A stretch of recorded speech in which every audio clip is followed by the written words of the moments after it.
Demon Slayer is a shonen battle manga created by Koruharu Kotok in 2016. That same manga would later get an anime adaptation in 2019 and become an extremely successful conglomerate with video games, spin-off manga, mountains of merch, and movies that became so successful that they broke multiple box office records in multiple countries. If you're an anime fan, there's literally no way you've never heard of Demon Slayer. It's unavoidable at this point. This is a show I've wanted to talk about for quite a bit now, and mainly the fact there's things about this show that I really think are just bad. The show in general has a lot of potential and a lot of good stuff, so I'm not gonna act like it's garbage or anything, but Demon Slayer is just kinda disappointing to me. It kinda stops itself from reaching its full potential. Recently, I made a short review of the movie that came out this year, and it got some responses. Now looking back on it, I can recognize that some of the things I said in that video might require further context about my opinions on the whole show, and not just the movie. I feel like I need to talk about the whole thing to explain why I feel that way about not only the movie, but every season and individual arc as a whole, you know? And I did my homework. I sat down and reread all of the manga so I can compare it to the anime and its differences. I guess here it is, my full breakdown of Demon Slayer. Season 1 is pretty alright. It's definitely the season of the show I think is the best. So, story breakdown. Tanjiro's family dies, his sister Nezuko gets turned into a demon. To turn her back to normal, he becomes a demon slayer with the help of Urakudaki, his sensei, who taught him one of the main breathing styles, water breathing. After becoming a demon slayer, he learns about Muzan, the strongest demon in all of existence. And after that, he meets Zenitsu and Inosuke, two other demon slayers with certainly colorful personalities. They help some kids fight a spider family, but unfortunately, the Demon Slayer Corp learns about the fact Tanjiro has been protecting Nezuko. After a huge argument, they do let him off the hook, not without telling him he's kinda pushing it a little. Tanjiro, Nezuko, Zenitsu, and Inosuke go on a train, and that's it for the plot, mainly. The first thing that always stood out to me about this show is the art style. The bold colors, the big outlines, the eyes also look insanely cool to me for some reason. The manga also stands out, even if it is in a different way. It's this kinda weird combination between old traditional Japanese art and, you know, anime art. Another amazing thing this show manages to do is the fight scenes. It's clear that the battle aspect of it is the biggest reason why it's popular, and I'm not gonna act like the fights aren't just super dynamic and suspenseful and big, and they don't severely overstay their welcome, at least in the first season and definitely the manga. The main hook of the story is definitely interesting. I love the opening especially. It shows off the demon's Tanjiro as a character, both in the way of how much he cares about his sister and is a very nice person, and also that he has a lot to learn despite already knowing some battle tactics. It also shows off just the main goal of the story pretty well. It's just good all around aside from one thing. Tanjiro's family is an afterthought. They don't really have any character, mostly existing to be cannon fodder, and it's tough for me to care when I know nothing about them. Not even 20 pages into the manga, they're already dead, and it's not like they got a lot of dialogue beforehand. Anime is somewhat better at this, taking slightly longer for it to sink in a little more, which is better. This brings me to the biggest issue I have with Demon Slayer, the pacing. A lot of the time things happen way too quickly for me to really give a fuck in the manga. Now, the anime does do it marginally better, giving a lot of scenes more breathing room, but the anime also has the opposite problem, where longer segments become even longer and feel like they drag more than anything. But otherwise, pretty good intro. The next large point is Tanjiro's training. I think it was kinda handled badly, with most of his hard work being skipped over and Nezuko just conveniently sleeping for a year and a half. Now, there is an explanation for this, but still it seems way too oddly convenient. And it's not like I'm asking for us to see the entirety of Tanjiro's training, but I wish there was something more. The boulder scene and the whole exam segment I thought was actually pretty cool. It kind of puts a nice bookend to Tanjiro's beginning training, I guess. Though I still feel like it was kind of too short in the manga. I don't really have too much of an issue with the next few arcs, I guess. This is really where we get to see the insanely good animation do its thing. And the manga itself isn't too bad, with pretty good art doing a really good job at portraying the weight and movement of each action. We do meet Inosuke and Zenitsu during this point, and I will admit Zenitsu is kinda annoying, yeah. Maybe it's because I got used to him after a while during the later seasons, but having to reread the beginning did truly remind me that he is so insanely annoying. And I will say that he is definitely a little more bearable in the future volumes. Inosuke, on the other hand, is kinda bland in the manga, to be honest. While I think they do change them up a little for the better in the anime and made him more entertaining.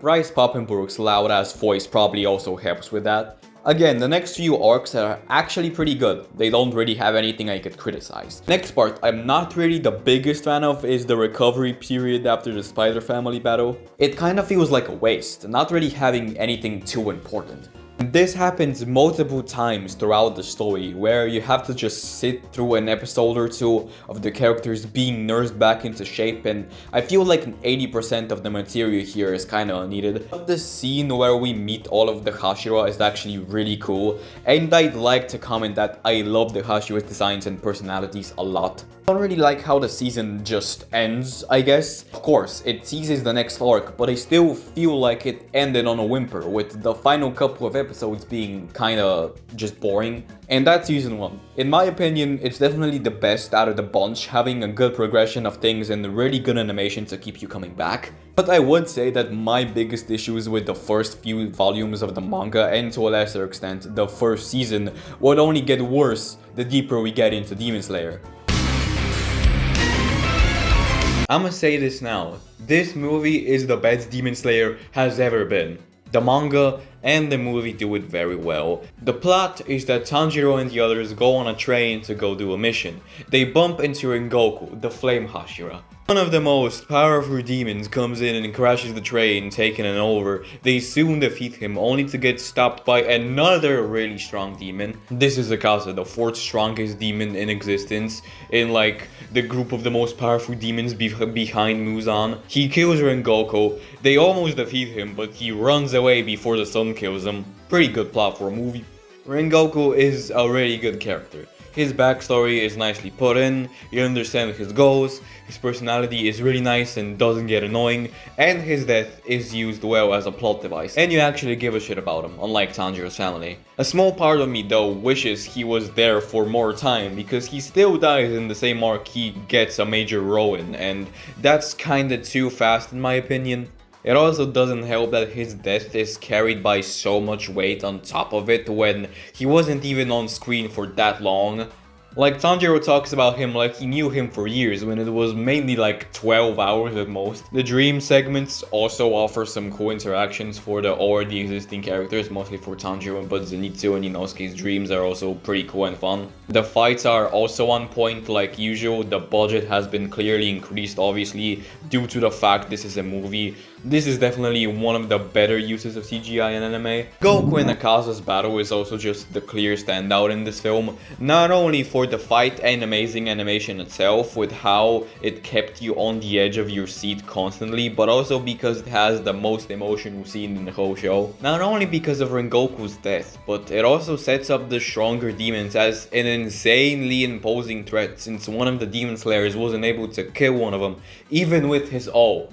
This part of the story is arguably the first time we get to see all of the main team interact, because all of the other arcs kind of separate them a lot. So we didn't really get a scene where they could all shine and be a team. Not like we get too much of that in this movie, or disappointingly enough the whole show really, but this movie definitely has a good amount of it. Don't know, but to me these characters were always supposed to be perceived as a trio, so it's kind of disappointing to me that we never really got a lot of scenes during the story where they're fighting together. Yeah, I really can't say anything too bad about this part. It's just really good. One minor thing I feel kinda sucks is that the lower moons are kind of an afterthought. I understand they died to kind of prove how terrifying Muzan is as a villain, but I still feel like they could have been used better. Rather than them dying in literally the same scene they appeared in, I don't understand why they couldn't have also been like imposing threats. They have unique designs and everything. What was the point? Are you trying to speedrun a shonen anime or something? But it's just a good movie, I guess. This season was when I saw the water in the cracks, when I thought, maybe this isn't peak. I heard everybody praising this thing to high heavens, but as I was watching the episodes week by week, I was like, something feels off about this, and I felt like it was kinda weird that no one felt the same way. The story is that 3 months after the Mugen Train arc, they go to the entertainment district with Tengen Uzui, the Sound Hashira, to hunt down a demon for a mission. They disguise themselves as women to be able to hunt down the demon better, but eventually the demon arrives and is actually 2 demons, sharing a sibling bond. They fight, Tanjiro unlocks his sun breathing, and they kill the demons. That's pretty much it. Now, my biggest issue with this whole arc and every other arc during the rest of the story is this. Most of the material in this is a fight scene. 11 episodes in this arc. Do you know how many of those episodes are strictly just a fight scene? 6. 6 whole episodes. And it's not like some of the rest don't have at least some action chucked in there. Yes, characters stop to talk, there's a flashback here and there, but goddamn, was I so tired at one point. I just wanted it to get to the point so fucking bad. Second problem I have with this thing is the power scaling kinda sucks. It's not exactly the power scaling itself, but nothing here exactly makes sense. I know Inosuke and Zenitsu are main characters, but they shouldn't be able to kill an upper moon. It doesn't make sense for characters who are relatively down in the Slayer rankings to be able to kill a demon that even one of the strongest Slayers wasn't able to beat. And how many beatings can these characters take and then get back up from before it's just obviously plot armor? Inosuke got poisoned. That's not a big issue, man. He just rearranged his organs. He can just do that, I guess. But all these characters just get godlike strength in the span of the 3 months that happened while they were recovering from the last arc. I didn't like those training scenes because they felt meaningless, not because they just existed. When you skip over them, you don't fix the issue. The reason I don't like these downtime moments is that the show likes to constantly add flashbacks for characters in the middle of action scenes or other stuff like that. Those important character moments could have been added here. This is why these scenes exist. But in reality, the little time we actually spend on these training scenes is used to make the characters do random exercises, which makes these moments feel longer than they actually are and feel like a slog. The animation is godlike, but I still can't look past these terrible writing choices. Season did include an extra prequel episode that featured Rengoku, and they did chop up the Mugen Train arc into multiple episodes for its first half. And that is a plus, but the second half is just not it, dog. It's just not it. Season 3 of Demon Slayer is in my opinion the worst season of the whole show because it features mostly everything I criticized about the last one and made them even worse. Tanjiro goes to the Swordsmith Village, the place where all the people who make the Demon Slayer swords live. It's been a running joke that every single time Tanjiro breaks his swordsmith gets cartoonishly angry, and now, instead of him going to Tanjiro, Tanjiro has to go to him. Conveniently, that's where Togito the Miss Hashira and Mitsuri the Love Hashira are. Tanjiro also starts to talk to Genya, this dude who he saw at the Demon Slayer entrance exam thing, and this child. You know, I've always been a fan of children doing manual labor. So then 2 of the strongest demons come in. They kill him, and Nezuko is good against the sun now, I guess. Now, the one thing I'll give this season credit for is that we actually do get to see Tanjiro progressing slightly with his powers. Training with the kid and this random robot that looks very familiar, I wonder. I do also like Genya, who is one of the few characters in the show with an actual flaw and goal he wants to reach. You know, he's one of the few characters, if not the only character, to actually experience real character development beyond getting physically stronger or just experiencing a flashback. This is where my compliments stop though, and my bitching begins. First of all, this has been a growing issue with each fight, but I haven't really talked about it until this point because it just got really fucking egregious in this arc. Throughout the whole show, the defined rule for killing demons has been cut off their head.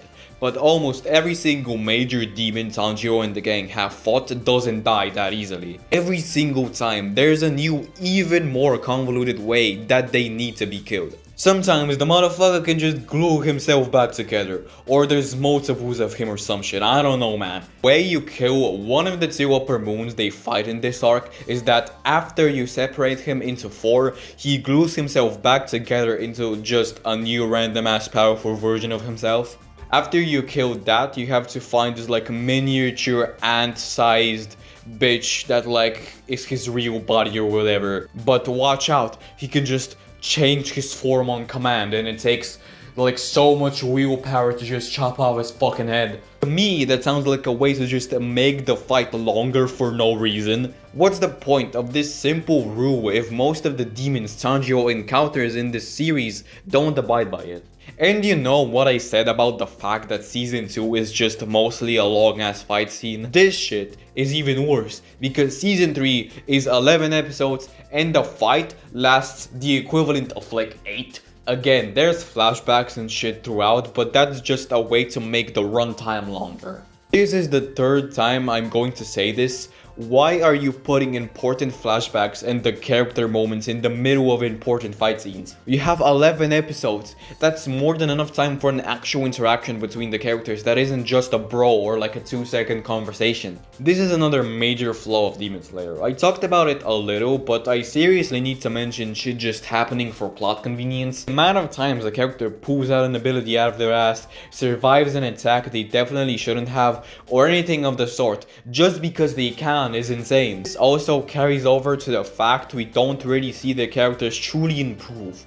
Most of the time, they succeed in a fight through sheer force. Said in the beginning of season 1, most of Tanjiro's 2-year training is mostly glossed over. I did say I didn't mind it that much at the time, but still, at least like an extra episode or 2 would have done wonders for his progression. Same for any time the characters train in any sort of way. We don't really see their progression portrayed in a clear way on screen. That fancy Slayer ranking system could have done wonders for this. You know, like the All-in-One Punch Man, having a nice graph that proves the heroes are getting better, but you bet they don't ever use it. Only use it like once during the entire story. I even forgot they did at all until the morning of the day I'm writing this part. Yeah, I went off on a big tangent. This sucks ass.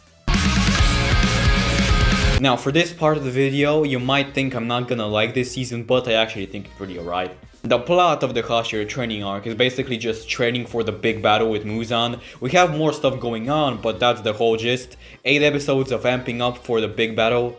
I wish we got more of the series before the manga just randomly decided it's now time for the end. All that material that got speed ran over could have been like a good extra 10 volumes at least, but I guess she just doesn't care.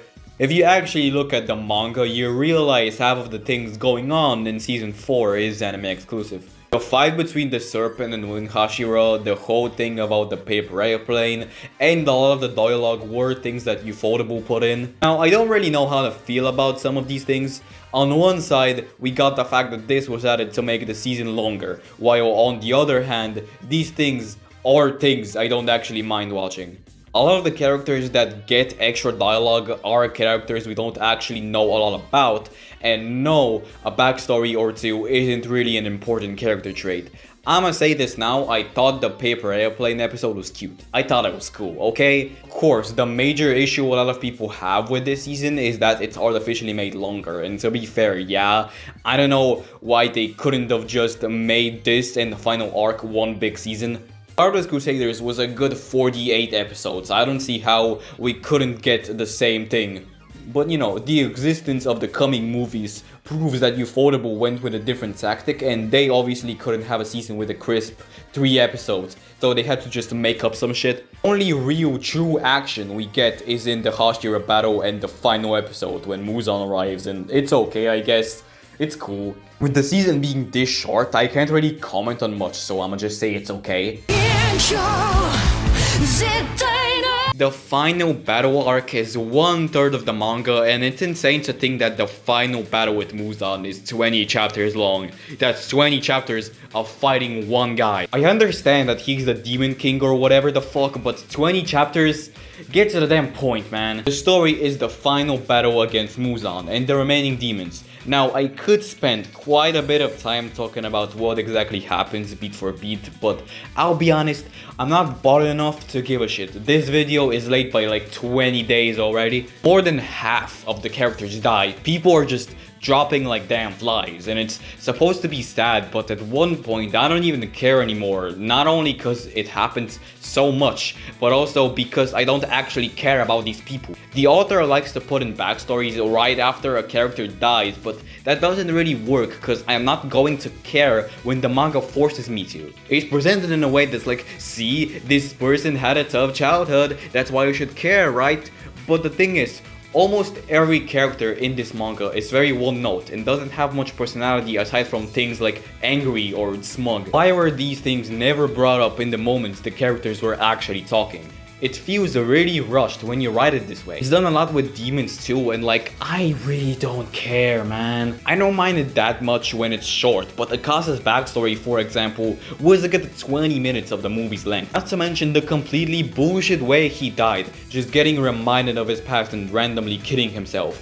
Wow, how interesting. I think his backstory is pretty cool, but it getting chucked in right at the time of his death makes me feel more annoyed than sad. We also got Zenitsu, who just randomly logs the fuck in this arc. Of course, it still happens for a reason, but still, a good couple chapters where Zenitsu is just randomly brave and serious feels weird. Would have been better if he actually continued being that way for the rest of the finale, but no, he just goes back to being a coward, because that's funny, I guess. Another quick thing I feel you need to know, the elements don't actually exist. They're visual cues for the sword styles. You know, forget about the fact that some things that they do aren't physically possible. That's just something I wanted to mention in this video because I feel like the author didn't think about the world building of their world for even more than like 2 seconds. I've decided to have Tanjiro and the others go on the mission to the Mugen Train. Now, I could explain in depth everything I just said in a quick manner, but you just watched the damn video, why would you need to hear it again?